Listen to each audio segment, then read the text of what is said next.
Welcome back to our ongoing coverage of the Synod on Synodality. We are joined now by Archbishop Timothy Broglio, President of the U.S. Conference of Catholic Bishops and one of the U.S. delegates to the Synod on Synodality. Your Excellency, thanks for taking the time to join us during your break here. Very happy to be with you, and it's always good to be with folks from EWTN. Well, we appreciate it. We spoke with you last year, actually, in October. You were here all last month. You've been here all this month. Just starting us off, can you compare the two Octobers and how this year's General Assembly has compared?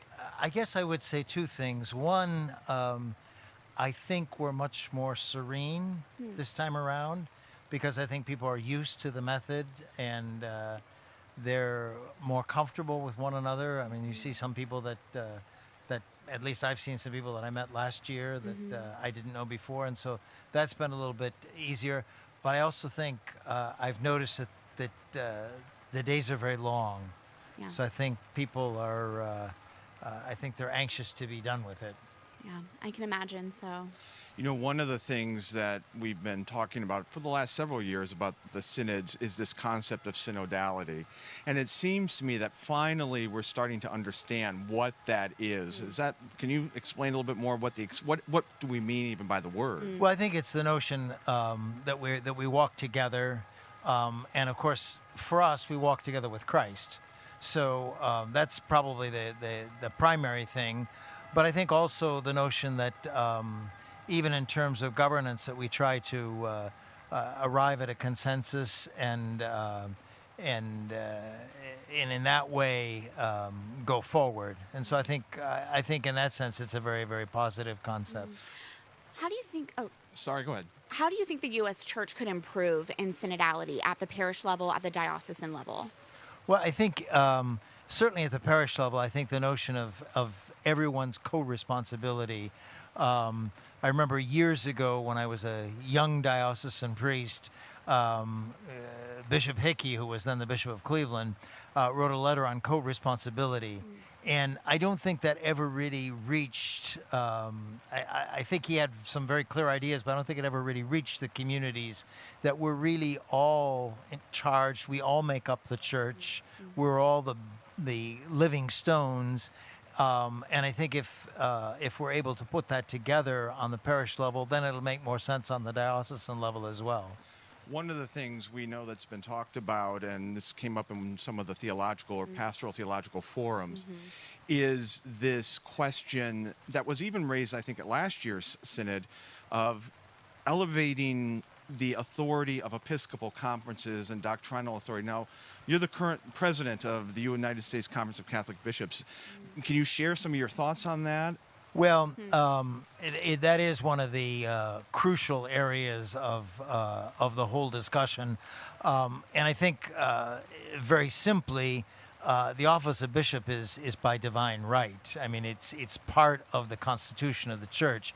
Episcopal conferences are something that really we invented in the last century, and that's certainly very good to work together and so forth.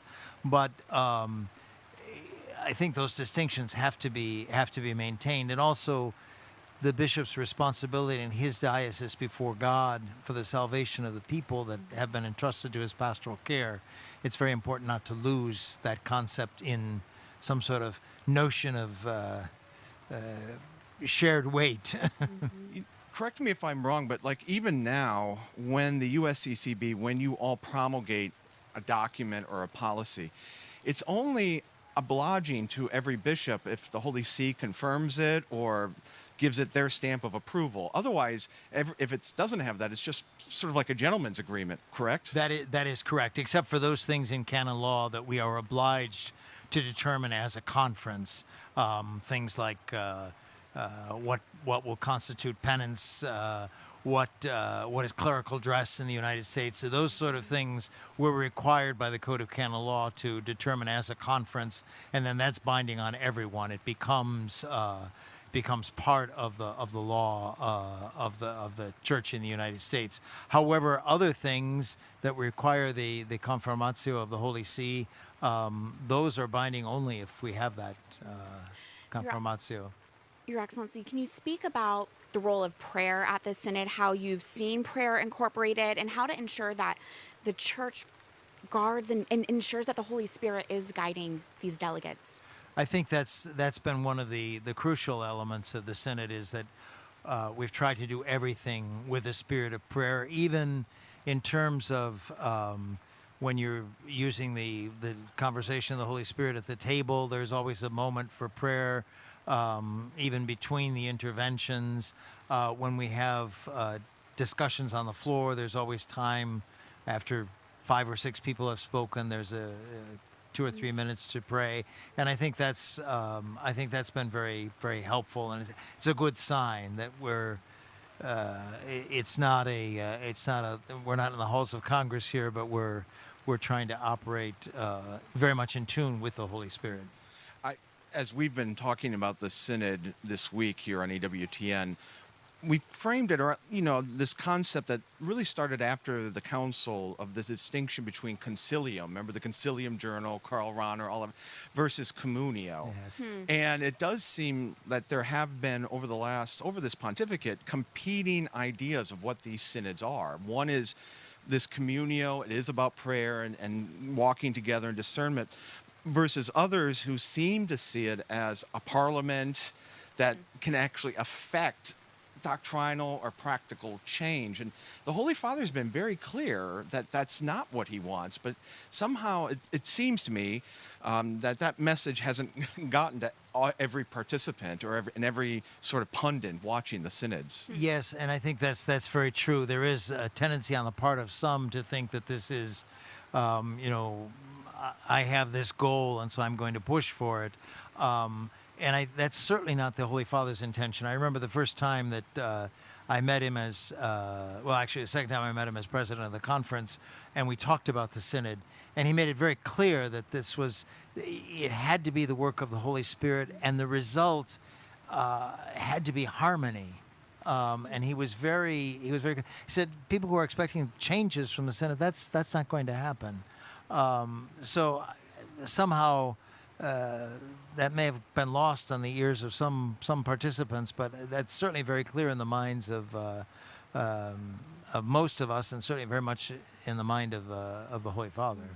One consequence of the gathering of bishops is you're hearing from brother bishops from all around the world in different regions. Has there been, including challenges and also just beautiful things happening in the church, has there been a particular testimony that's struck you, that stood out to you this month?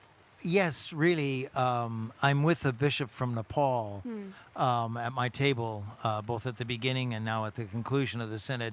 And just to hear about his reality, they're very much a minority.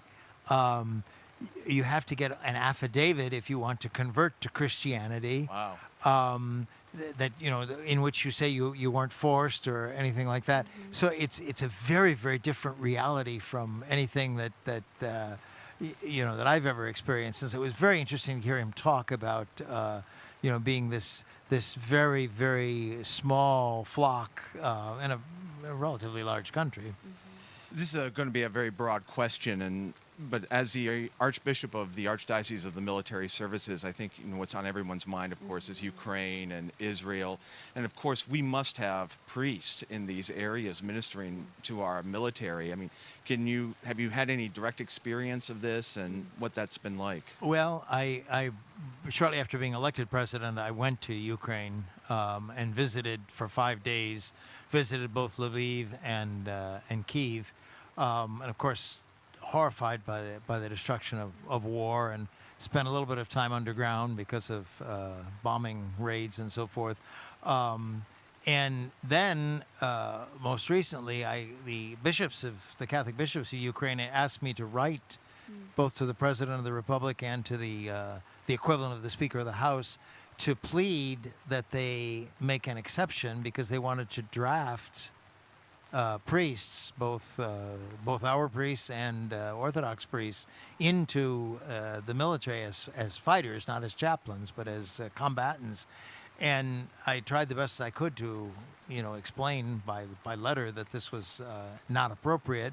Of course, it's also against the Geneva Convention, but unfortunately, I didn't meet with much success. So, I mean, that's very much of a reality that's very present for those people. And we have invited one of the Ukrainian bishops to come to the General Assembly in November to speak to, first to be with us in those days so that we can also manifest our concern for the people of Ukraine, but then also so that he can speak to us and tell us a little bit about the reality and what they're experiencing, and perhaps also ways that we might be able to help.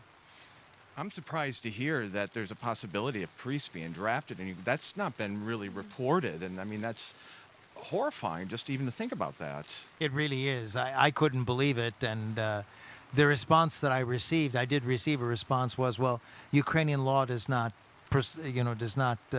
foresee this an exception.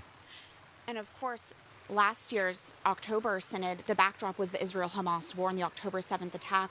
Our prayers continue for the faithful in that region as well. In our remaining minute with you, Your Excellency, for our viewers at home who maybe they're not paying attention to what's happening here in Rome, maybe they're confused about what's happening here, what's your message to them, and what will you be taking with you back to the U.S. from the Synod? The message to them, I think, is basically to live the Catholic faith, and to keep in mind what the Second Vatican Council said in the document on the laity, that the most important way we give witness to our faith is by being the leaven in society that permeates society and really manifests the gospel in a lived way. And hopefully that's also an invitation then to other people to embrace the gospel. So I would think that would be the most important thing to take home.